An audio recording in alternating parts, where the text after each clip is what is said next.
Enfant de la loi 101. C'est une expression qu'on entend souvent au Québec. Mais qu'est-ce que ça veut dire vraiment? L'histoire d'Akos Verboussi, un immigrant d'origine hongroise, nous donne une réponse incroyablement personnelle et touchante. Son parcours, c'est une plongée au cœur de ce que c'est que de devenir québécois. Tout commence par cette question, si simple en apparence, d'où je viens? C'est la question qu'on lui pose tout le temps, bien sûr, mais c'est surtout une question qu'il se pose à lui-même. C'est vraiment le point de départ de toute sa réflexion. Alors, c'est quoi, au juste, un enfant de la loi 101? C'est pas juste un immigrant. C'est le résultat direct d'une politique linguistique bien précise au Québec. C'est un jeune qui a été scolarisé en français, qui a été orienté d'une certaine façon vers la culture francophone.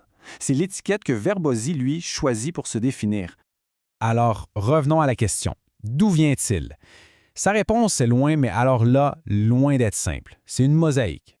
Il ne rentre pas dans une seule petite case. Il se décrit comme anglo-québécois, judéo-chrétien, d'expression française.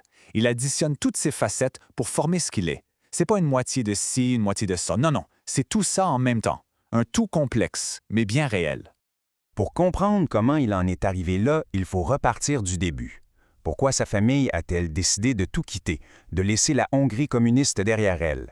La réponse est, elle est assez surprenante. On imagine souvent que les gens qui fuyaient le bloc de l'Est le faisaient pour de grandes raisons, des idéaux de liberté, de démocratie.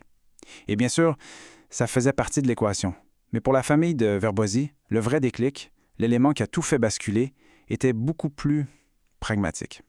20 $. Ce chiffre, comme ça, tout seul, ça ne dit pas grand-chose. Mais pour la mère d'Akos, ça a absolument tout changé. Et voilà la clé. Sa mère était esthéticienne.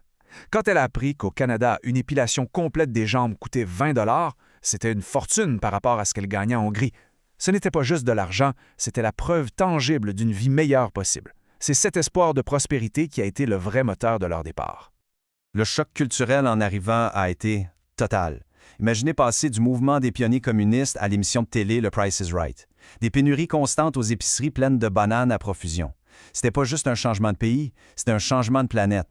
Mais ce rêve avait un coût humain immense. Le départ, ça voulait dire laisser derrière sa grand-mère, une femme au parcours tragique, qui avait survécu à tout, aux guerres, à l'Holocauste, et qui finalement voyait partir sa seule famille. C'est un rappel tellement poignant du sacrifice que l'immigration représente. On arrive donc au moment où la famille atterrit dans ce nouveau monde, un lieu un peu mythique qu'ils appelaient tout simplement l'Amérique. Et toute cette histoire fascinante, elle est tirée de son livre, son récit autobiographique. C'est dans ces pages qu'il nous raconte les premiers moments, souvent un peu déroutants, de sa nouvelle vie. La première leçon culturelle a lieu avant même de toucher le sol. Dans l'avion, il regarde Rocky IV. Et là, il réalise soudainement que dans le film, le méchant, c'est le boxeur soviétique. Il comprend d'un coup que dans son nouveau pays, son monde d'origine est perçu comme celui de l'ennemi. C'est un changement de camp instantané et complètement déstabilisant. Souvent, l'intégration, ça commence par les choses les plus concrètes. Pour sa mère et pour lui, devenir québécois, ça a d'abord été d'apprendre à être un consommateur nord-américain. Les circulaires de Canadian Tire et de Steinberg, c'est devenu leur premier manuel pour comprendre la vie ici.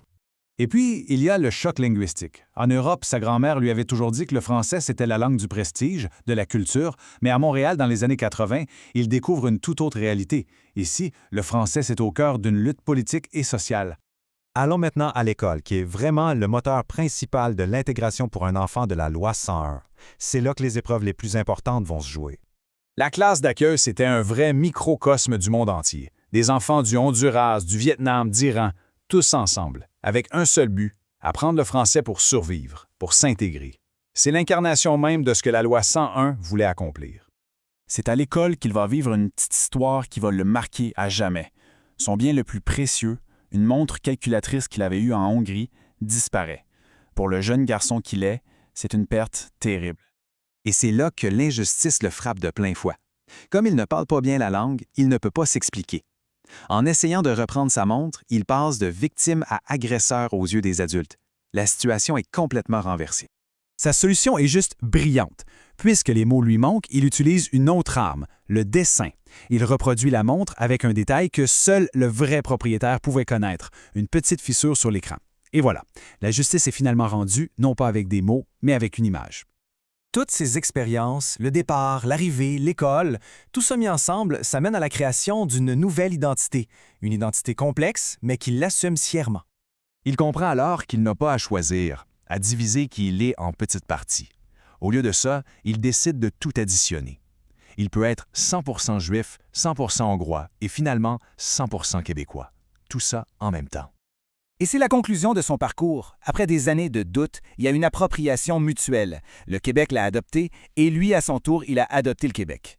Il ne se sent plus comme un invité, ça y est, il est chez lui. Et son regard se tourne vers l'avenir. Il veut transmettre cet héritage pour qu'il y ait un jour des petits-enfants de la loi 101. Son histoire, qui est si personnelle, devient en fait le début d'une nouvelle histoire pour le Québec. Ça montre bien que l'intégration, ce n'est pas une fin en soi, c'est un commencement.